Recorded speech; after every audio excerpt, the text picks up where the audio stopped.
ৰাজনীতি কৰি কৰি কিছুমান মানুহ বুঢ়া হৈ গ'ল তথাপিও ৰাজনীতি কি বস্তু এতিয়ালৈকে বুজি নাপালে আৰু যেতিয়া বুজি নাই পোৱা তেতিয়ালে বাৰু তেওঁলোকে কিবা দেশৰ উন্নতি কৰিব পাৰিবনে স্বাগতম জনাইছো সকলোকে মোৰ অন্য এটি নতুন ভিডিঅ'ৰ মাজলে আৰু ভিডিঅ'টোৰ থাম্বনেইলখন দেখি নিশ্চয় আপোনালোকে গম পাইছে আৰু এবাৰ হ'ল কোন ভূপেন বৰা ডাঙৰীয়াই অখিল গগৈক এনেকুৱা ধৰণৰ কিছুমান কথা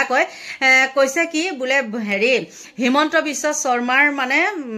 অখিল গগৈ কিবা পতি পত্নীৰ দৰে বেডৰুমত মানে কথা পতা নিচিনা হেনো তেওঁ লাগে চাওকচোন কিমান তললৈ যোৱা কথা তেওঁ ক'ব পাৰে আৰু এজন ভূপেন বৰাই তেওঁ যে অনাগত দিনত কিবা এটা ভাল কাম কৰিব পাৰিব দলৰ আপোনালোকে বাৰু বিশ্বাস কৰিব পাৰেনে তেওঁলোকে এটা কথা স্বীকাৰ কৰিলেই হ'ল কংগ্ৰেছ মানে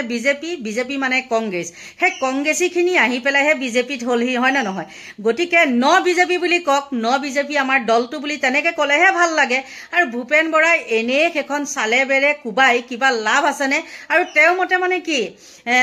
মুখ্যমন্ত্ৰী যিহেতু নহয় জানো মুখ্যমন্ত্ৰী আৰু তেওঁ অখিল হ'ল বিৰোধী দল বুলি ক'বলৈ গ'লে অখিলৰ বাদে বিৰোধী দল এটাও কোনো নাইকিয়া আৰু তেনেস্থলত অখিলে মানে কি শিৱসাগৰৰ বিধায়ক মানে হোৱাৰ কাৰণে তেওঁ নিজৰ সমষ্টিৰ উন্নয়নৰ কাৰণে মুখ্যমন্ত্ৰীৰ ওচৰত যাবই লাগিব বা মুখ্যমন্ত্ৰীৰ লগত এটা ভাল সম্পৰ্ক থাকিবই লাগিব তাত আপুনি জলি পকি কিবা লাভ আছেনে অখিলে বাৰু দেখাই শুনাই মানুহক মাতবোল কৰে মুখ্যমন্ত্ৰীৰ লগত বাৰু মিলা মিছা আছে আপোনালোকে যে তলে তলে কৰে দুদিনমান ৰখক আপোনালোকেও চাব এইকেইজন যিকেইজন আছে গোটেইকেইজন আহি পেলাই বিজেপিত জইন কৰিবহি আহিবলৈতো কোন বাকী আছে আৰু কোনোতো নাইয়ে আৰু সেইদিনাখন এজনে মানে চমক সৃষ্টি কৰিলে পদ্মুত বৰদলৈ দেখিছিলেই নহয় জানো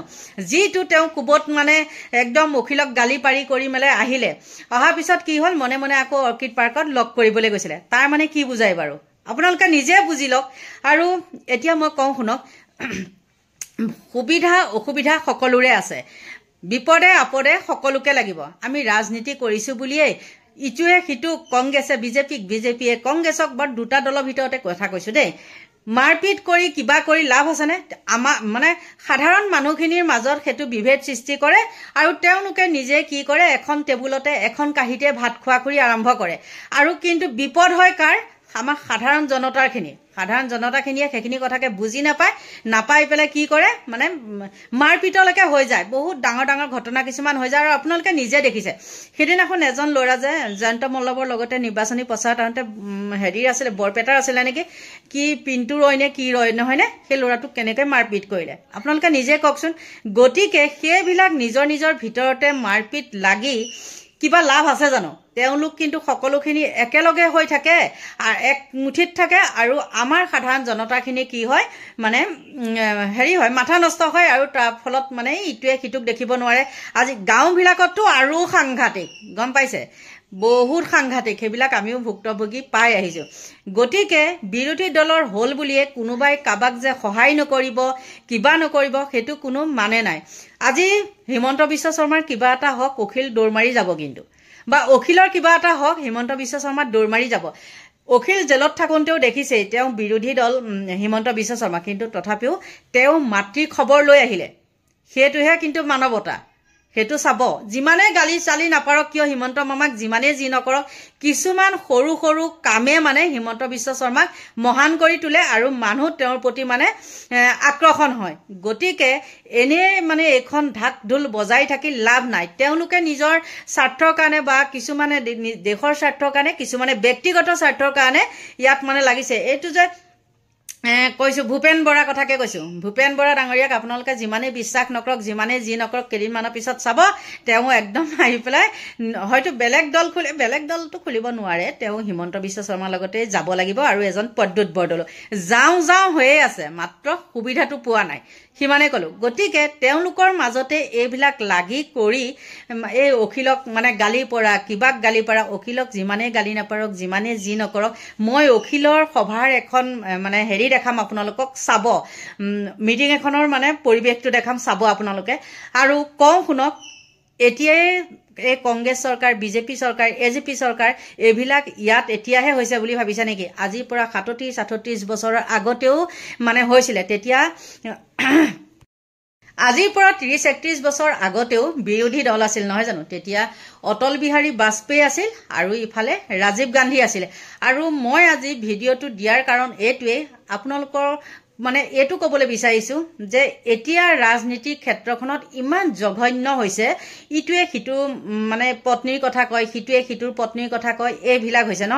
আগতেওটো তেনেকুৱা আছিল কিন্তু সেই ৰাজীৱ গান্ধীৰ দিনত আৰু অটল বিহাৰী বাজপেয়ীৰ দিনত অটল বিহাৰী বাজপেয়ীক কি ধৰণে ৰাজীৱ গান্ধীয়ে সহায় কৰিছিল আপোনালোকৰ মাজলৈ এটি সুন্দৰ মই ভিডিঅ' আগবঢ়ালো আপোনালোকে চাওক কিয় দিছো জানেনে কিছু জানিবলগীয়া কথা আছে গতিকে এইবিলাক চাই এটোৱে শিক্ষা লব যাতে আমাৰ মাজত এইবিলাক হাই কাজিয়া নহয় আদৰ্শৰ কাৰণেহে মই ভিডিঅ'টো আগবঢ়ালো চাই লওক নমস্কাৰ মই উৎপল মূল বিষয়লৈ যোৱাৰ আগত মনত পেলাব বিচাৰিছো 37 বছৰ আগৰ এটা কাহিনী সন 1988 প্ৰধানমন্ত্ৰী ৰাজীৱ গান্ধী অটল বিহাৰী বাজপেয়ী বিৰোধী দলৰ এজন উদীয়মান যুৱ নেতা কংগ্ৰেছ আৰু বিজেপি তেতিয়া জাত শত্ৰু হিন্দী বলয়ত অব্যাহত আছে কংগ্ৰেছৰ আধিপত্য কিন্তু কংগ্ৰেছৰ ভেটিত চকু দিবলৈ আৰম্ভ কৰিছে বিজেপিয়ে সেই সময়তে বিৰোধী নেতা বাজপেয়ী আক্ৰান্ত হল কিডনিৰ জটিল ৰোগত 1985 চনতে এটা কিডনি ইতিমধ্যে হেৰুৱাবলগীয়া হৈছিল বাজপেয়ীয়ে তাৰ 3 বছৰ পাছত আকৌ কিডনিৰ জটিল ৰোগে দেখা দিলে বিৰোধী দলৰ নেতা হিচাপে বিদেশলৈ গৈ চিকিৎসা কৰিবলগীয়া হোৱাটো এটা ব্যয়বহুল কাৰবাৰ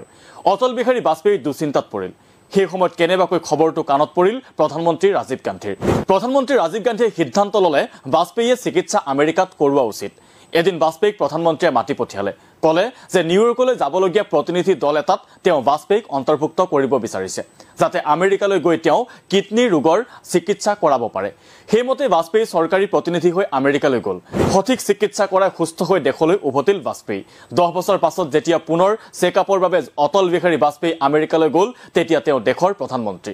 ৰাজীৱ গান্ধীৰ মহানুভৱতাকো মুকলিকৈ স্বীকাৰ কৰিবলৈ তেওঁ কেতিয়াও অস্বস্তি অনুভৱ নকৰিলে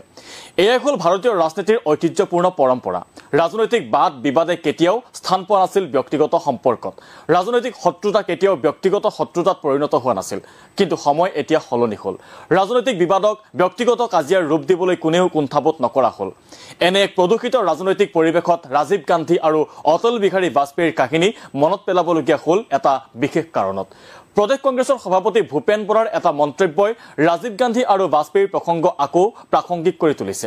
ভূপেন বৰাই শেহতীয়াকৈ কেইবাটাও সাক্ষাৎকাৰত ঘোষণা কৰিছে যে অখিল গগৈৰ ৰাজ্য দলৰ সৈতে কংগ্ৰেছৰ মিত্ৰতা এতিয়া আৰু সম্ভৱ হৈ থকা নাই তাৰ কাৰণ মূলতঃ দুটা প্ৰথম অখিল গগৈ বিধানসভাত হিমন্ত বিশ্ব শৰ্মাৰ সৈতে দুৰ্বাদল কাজিয়া কৰে তাৰ পাছত বাহিৰত ফুসফুসাই কথা পাতে দ্বিতীয় অখিল গগৈ পীযুষ হাজৰিকাৰ সৈতে বিধানসভাত কাজিয়া কৰে তাৰ পাছত কাজিৰঙাত একেলগে মাছ মঙহৰে ভাত খায়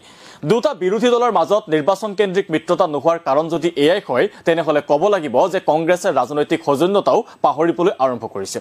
বিধানসভাত অখিল গগৈ যদি নীতিগতভাৱে বিজেপি চৰকাৰৰ বিৰোধিতা কৰিছে তাৰ পাছত সমষ্টিৰ কাম লৈ মুখ্যমন্ত্ৰীৰ কাষ চাপিছে হিয়া কেনেকৈ অপৰাধ হ'ব পাৰে বিধানসভাত পীযুষ হাজৰিকাৰ বিভাগৰ বিৰুদ্ধে হৰফ হৈ মন্ত্ৰীগৰাকীক যদি কাজিৰঙা অৰ্কিড পাৰ্কত আপ্যায়ন কৰিছে হিয়া কেনেকৈ অপৰাধ হ'ব পাৰে এয়া অপৰাধ নে ৰাজনৈতিক শালীনতা হিয়া ৰাইজে বিচাৰ কৰিব কিন্তু ভূপেন বৰাৰ প্ৰতিও এটা প্ৰশ্ন থাকিব কংগ্ৰেছ আৰু ৰাইজৰ দলৰ মিত্ৰতা হ'বলৈ বিধানসভাৰ বাহিৰত অখিল গগৈয়ে মুখ্যমন্ত্ৰীৰ সৈতে ঘুচিয়াঘুচি কৰিব লাগিব নেকি কংগ্ৰেছৰ বিশ্বাসভাজন হ'বলৈ অখিল গগৈয়ে মন্ত্ৰী পীযুষ হাজৰিকাক ৰাস্তাত দেখিলেই আস্তিন কুচাই খেদি যাব লাগিব নেকি যদি মিত্ৰতাৰ বাবে কংগ্ৰেছৰ চৰ্ত এয়াই হয় তেনেহলে অসমৰ বিৰোধী ৰাজনীতিত ইয়াতকৈ আৰু দুৰ্ভাগ্যজনক দিন একো থাকিব নোৱাৰে কংগ্ৰেছ সভাপতি ভূপেন বৰাই অসমত মিত্ৰতাৰ বাবে যি পৰিৱেশৰ কথা ক'বলৈ বিচাৰিছে সেইখন অসমত শাসক আৰু বিৰোধী পক্ষই একেলগে নিৰ্বাচনী প্ৰচাৰ চলোৱাৰ বিৰল উদাহৰণো আছে তেনে এটা ঘটনাই দৰ্শকসকলক জনাবলৈ বিচাৰিছো অসমৰ তেতিয়াৰ মুখ্যমন্ত্ৰী অসমৰ বিমলা প্ৰসাদ চলিহা কংগ্ৰেছ দলৰ প্ৰাৰ্থী হিচাপে নিৰ্বাচনত অৱতীৰ্ণ হৈছে তেওঁৰ প্ৰতিদ্বন্দ্বী আছিল কমিউনিষ্ট পাৰ্টিৰ নেতা খগেন বৰবৰা দুয়োৰে সমষ্টি আমগুৰি সহকী বিমলা প্ৰসাদ চলিহা নিৰ্বাচনী সভালৈ গৈ থাকোতে পথত বাছৰ বাবে অপেক্ষা কৰি থকা খগেন বৰবৰাক দেখা পালে কলৈ যাব বুলি সোধাত বৰবৰাই নিৰ্বাচনৰ সভাৰ কথা জনালে বিমলা প্ৰসাদ চলিহাই লগে লগে খগেন বৰবৰাক নিজৰ গাড়ীত তুলি ললে আৰু নিৰ্বাচনী সভালৈ ৰাওনা হল নিৰ্বাচনত খগেন বৰবৰাৰ হাতত মুখ্যমন্ত্ৰী বিমলা প্ৰসাদ চলিহা পৰাজিত হল এয়া আছিল অসমৰ ৰাজনৈতিক সংস্কৃতি কিন্তু প্ৰদেশ কংগ্ৰেছৰ সভাপতি ভূপেন বৰাই মিত্ৰতা নকৰিবৰ বাবে যি অজুহাত দিব বিচাৰিছে তাৰ পৰা এনে লাগে যে অসমে আৰু বহু দিনলৈ সুস্থ ৰাজনৈতিক পৰিৱেশ শালীন ৰাজনৈতিক আচৰণ দেখিবলৈ নাপাব ৰাজনীতিৰ পথাৰখন যেন মল্লযুদ্ধৰ ৰিঙতহে পৰিণত হ'বলৈ গৈ আছে শেহতীয়া ৰাজনৈতিক বক্তব্যই তেনে এটা দিনৰে ইংগিত বহন কৰে আজি নাৰায়ণপুৰ বন্দুকমাৰা জিলা পৰিষদৰ বেছিক চৌৰংগী খেলপথাৰত অনুষ্ঠিত হোৱা ৰাইজৰ দলৰ বিশাল গণসমাৱেশত সকলো ৰাইজে সংকল্প লয়, শপত খায়, কচম খায় যে আগন্তুক পঞ্চায়ত নিৰ্বাচনত আমি ৰাইজৰ দলৰ কেণ্ডিডেট জিলা পৰিষদ আৰু আঞ্চলিক পঞ্চায়তত গেছ চিলিণ্ডাৰত ভোট দিম।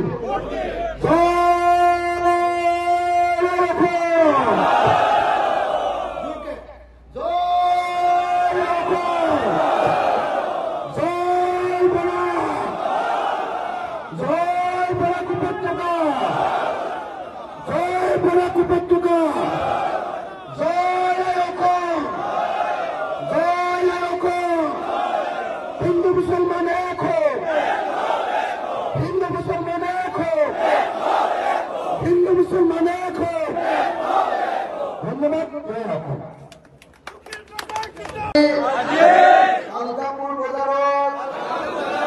অনুষ্ঠিত হোৱা ৰাইজৰ দলৰ বিশাল গণসমাৱেশত সকলো ৰাইজে সংকল্প লয়, শপত খায়, কচম খায় যে আলগাপুৰ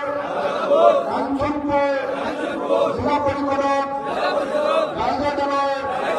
প্ৰাৰ্থী জয়নাল আবেদীন এইবাৰ গেছ চিলিণ্ডাৰ চিনত সকলোৱে ভোট দিব।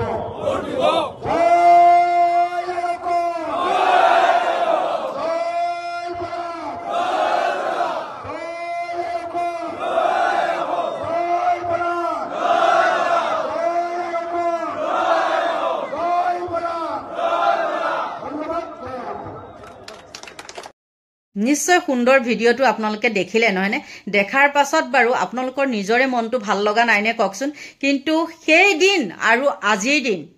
কলৈ গুচি গ'ল নিজে কওক। আৰু বাতৰিটো আমাৰ সুন্দৰকৈ কৈছে উৎপল বৰাই কচ কাৰেণ্টৰ। গতিকে মই নিদিয়াকে থাকিব নোৱাৰো। আৰু কিয় জানেনে, মই বাতৰি